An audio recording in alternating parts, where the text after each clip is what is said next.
ጤና ይስጥልን አድማጮቻችን፣ አሁን የደረሰን ሰበር ዜና አለ። እስራኤል ለእግረኛ ሰራዊቷ የክተት ጥሪ አወጀች። ከኢራን ጋር በሰማይ እየተፋለመች ባለችበት በዚህ ወቅት በሊባኖስ የእግረኛ ጦርነት ለመጀመር 100,000 ለሚጠጋ ሰራዊቷ ጥሪ አድርጋለች። ያ ከሰላም ጋር ብዙም ትውውቅ የሌለው ቀጠና ብሶበታል። ሰማይ ምድሩ እሳት እየዘነበበት ነው። ለወትሮ በተንደላቀቀ ሕይወት ዘይቤ የሚታወቁት ቀቢጾቹ የመካከለኛው ምስራቅ አገራት ሽቅርቅሯ ዱባይን ጨምሮ ማጣፊያው አጥሯቸዋል። ኢራን ይህችን እሳት አብረን እንሙቃት እያለች ጫፉ በተለኮሰ ሮኬት እየወገረቻቸው ትገኛለች። አጃይብ የሚያሰኘው የፋርሶች ቁጣ አካባቢውን ባቲማሪያው ሊያቆመው ጫፍ ደርሷል።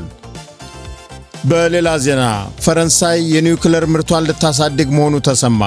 ፕሬዝዳንቱ የዓለም ሁኔታ እየተወሳሰበ ስለሆነ እዚህ ውሳኔ ላይ ደርሰናል ብለዋል። ፈረንሳይ የመካከለኛው ምስራቅ ሰማይ ጠባቂ ሆናለች። የዱባይን አየር ክልል በተዋጊ አውሮፕላኖቿ ዘብ ሆና እየጠበቀች ያለችው ፈረንሳይ መጪው ጊዜ ይበልጥ አሳስቧታል።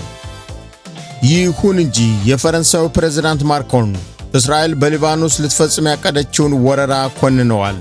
ይህ ድርጊት ችግሩን የሚያባብስ የተሳሳተ ስትራቴጂ ነው ብለዋል። አያይዘውም ሂዝቦላ እስራኤልን በመተንኮሱ የራሱን መቃብር ቆፍሯል ሲሉ ገልጸዋል። የአሜሪካው ፕሬዝዳንት ዶናልድ ትራምፕ ከስፔን ጋር ያለንን ማንኛውም የንግድ ግንኙነት ልናቋርጥ እንችላለን ሲሉ ገለጹ። ፕሬዝዳንቱ ይህን ያሉት ስፔን አሜሪካ በኢራን ላይ ለምታደርገው ጥቃት በአገሪቱ የሚገኙትን የጦር ሰፈሮች እንድትጠቀም ባለመፍቀዷ እንደሆነ ተገልጿል። አድማጮቻችን፣ አጫጭር ዜናዎች በየዕለቱ እንዲደርሷችሁ ቻናላችንን ሰብስክራይብ በማድረግ ቤተሰብ ይሁኑ። እናመሰግናለን። መልካም ጊዜ።